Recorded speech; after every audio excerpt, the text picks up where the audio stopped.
बिस्मिल्लाहिर्रहमानिर्रहीम। मेरा नाम महमूद नियादी है। अस्सलाम वालेकुम वरहमतुल्लाहि वबरकातुहू। आज के वीलॉग में डिस्कस करेंगे।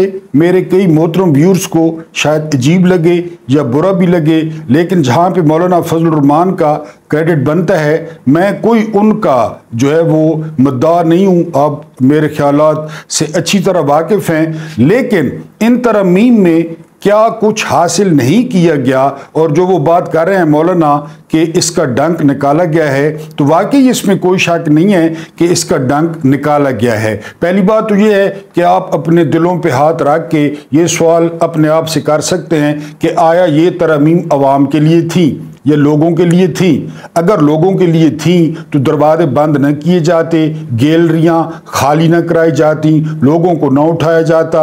ये मैंने कल के वीलॉग में कहा था कि तमाम चोरों ने मिलकर अपनी मर्जी का SHO लगाने का फैसला किया है कि हमारे केसेस कौन बनाएगा या हमारे केसेस का फैसला कौन करेगा। अब जो हुकूमत जो है वो हासिल करने में नाकाम रही, आप यानी खुद इसका तजज़िया कर सकते हैं, क्योंकि इब्तदाई मुसव्वदे में क्या था? इब्तदाई मुसव्वदे में था कि जो है वो ये जो शिमर है, ये जो उबैदुल्लाह इब्न ज़ियाद है, ये दुनिया का जो सबसे लानती और गलीज़ शख्स है। और अब खबरें आ रही हैं कि पूरी फैमिली जो है वो इसके साथ है, क्योंकि पूरी फैमिली को वो क्रिस्टीज बेकर्स वाले ने लानत डाली थी। पूरी फैमिली इसके साथ शामिल थी। वो मुख्तलिफ जजों को जाकर मिलती और इमरान खान के खिलाफ लॉबिंग करती और इमरान खान के खिलाफ फैसले दिलवाने के लिए दूसरे जजों की फैमिलीज को कायल करती। तो पहली बात यह है कि हुकूमती मनसूबा यूं नाकाम हुआ कि अब सूरज मगरिब से भी निकल आए तो ये लानती शख्स, ये नीच शख्स, ये घटिया शख्स, ये नंगा शख्स जिसका नाम कादी फायज ईसा है, उससे जान छूट रही है। और आज एक वकील रहनुमा से सवाल हुआ कि अगर 25 तक चीफ जस्टिस का फैसला न हो सका तो ये भी बातें हो रही हैं कि कादी फायज ईसा कंटिन्यू करेंगे। तो वकला ने कहा कि अगर काजी 26 तारीख को सुप्रीम कोर्ट में आया तो हमने कादी को अगर जो है वो धक्के देकर सुप्रीम कोर्ट से न निकाला तो आप हमारा नाम बदल दें। क्योंकि आप ये बात भी देखें ना कि इमरान खान ने पूरे मुल्क का और पूरे पाकिस्तान का ठेका ले रखा है। कहाँ पे है सिविल सोसाइटी, कहाँ पे है वकील जो अपने आप को काली आंधी कहते हैं कि हम जी ये कर देंगे, हम वो कर देंगे? करे ना। अब तो डायरेक्ट उनके जो है ना इदारे पे हमला हुआ है, उनकी प्रैक्टिस पे हमला हुआ है और हुकूमत ने सारा कुछ अपने हाथ में ले लिया है। तो क्या इमरान खान ऊपर से स्टाम्प लिख कर देकर आए थे कि तमाम मामलात को वो देखेंगे? पूरा कुंबा इमरान खान का जो है वो जेल में है, उसकी बहनें जेल में गई, उनका सियासत से कोई ताल्लुक नहीं है, उनकी बीवी जेल में है, सियासत से कोई ताल्लुक नहीं है, उनका भांजा मिलिट्री कस्टडी में है, खुद वो जेल में है और जेल में जिस किस्म के हालात का वो सामना कर रहे हैं वो आप सुन रहे हैं।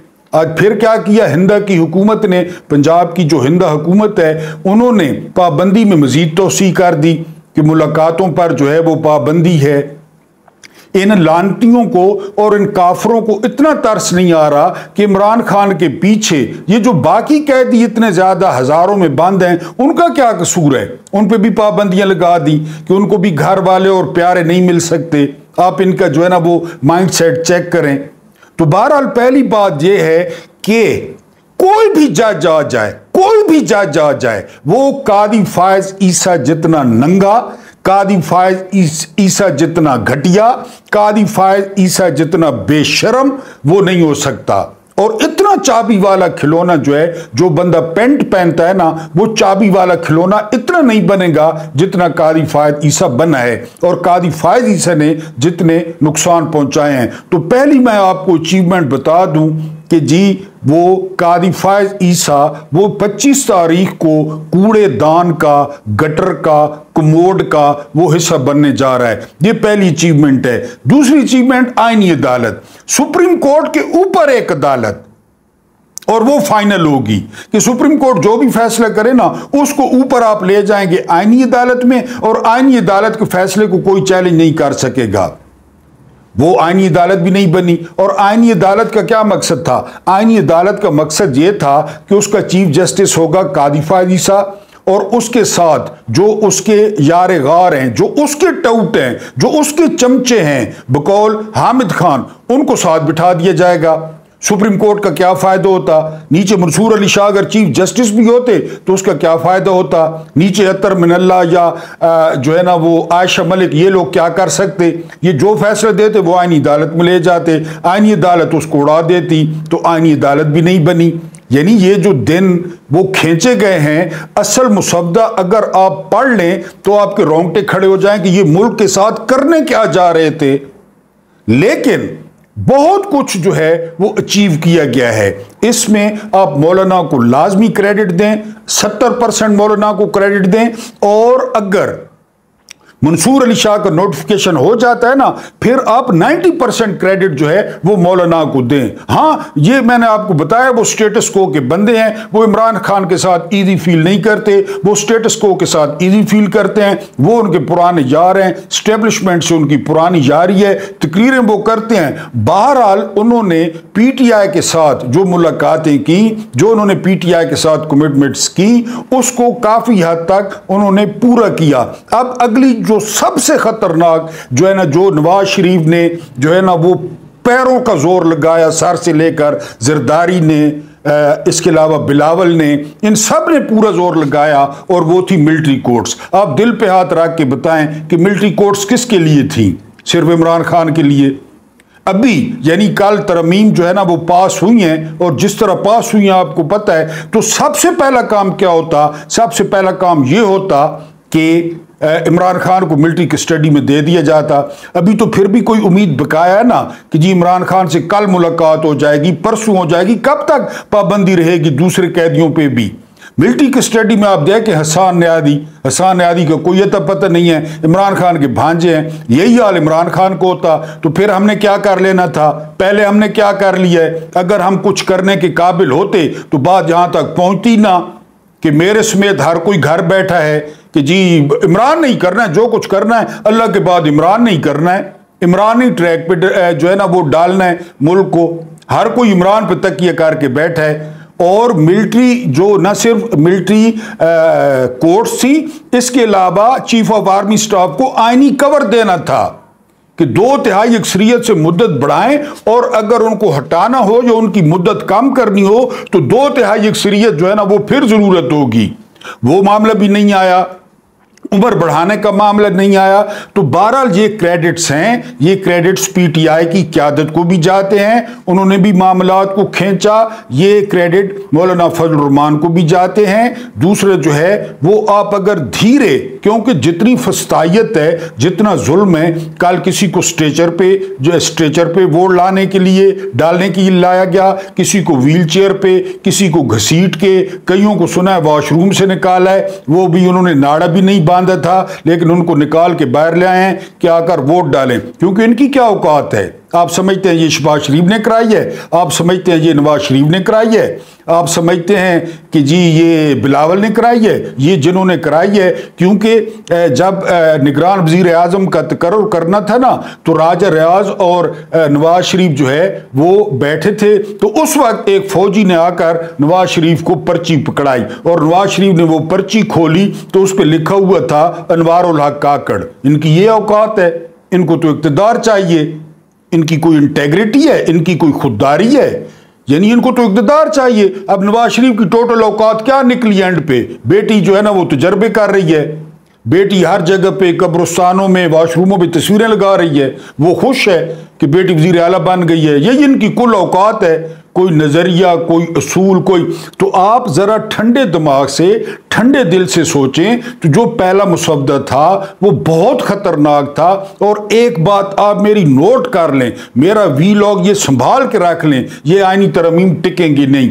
इनमें इतना तजाद है, इतना घड़मस है इन आईनी तरमीम में कि ये टिक नहीं पाएंगी। और अब निकले ना वकला, निकलें और बताएं कि हमने चेक नहीं पकड़े।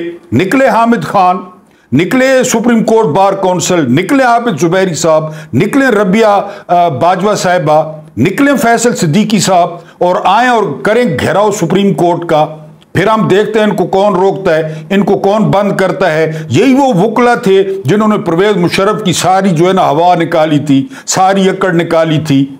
मैंने आपको बताया है कि 10,000 बंदों को गोली मारना नामुमकिन है, 20,000 बंदों को गोली मारना नामुमकिन है। कोई इतना माई का लाल नहीं है चुनिया ठनियों वाला कि जो फायर खोल दे और जो 10,000 बंदा मार दे, खुदा न खास्ता, और फिर प्रोटोकॉल भी इंजॉय करे, फिर मौजम भी करे। तुर्की याद नहीं है, रजब तैयब अर्दगान तुर्की में भी नहीं थे और तुर्कों ने क्या किया, वो जर्नैल लेटे हुए थे जमीनों पर और उनके हाथ वो पीछे से बांध रहे थे। तो बहरहाल इसमें अचीव किया गया है जितना कुछ हो सकता था, इन हालात में यही हो सकता था। मैंने कल भी आपको बताया था कि खुदा न खास्ता मेरी बहन उनकी कस्टडी में है, मेरी माँ उनकी कस्टडी में है, मेरे बच्चे उनकी कस्टडी में है, तो हम किस मुंह से कहें कि आप अपनी उनको छोड़ें और आप वोट डालें?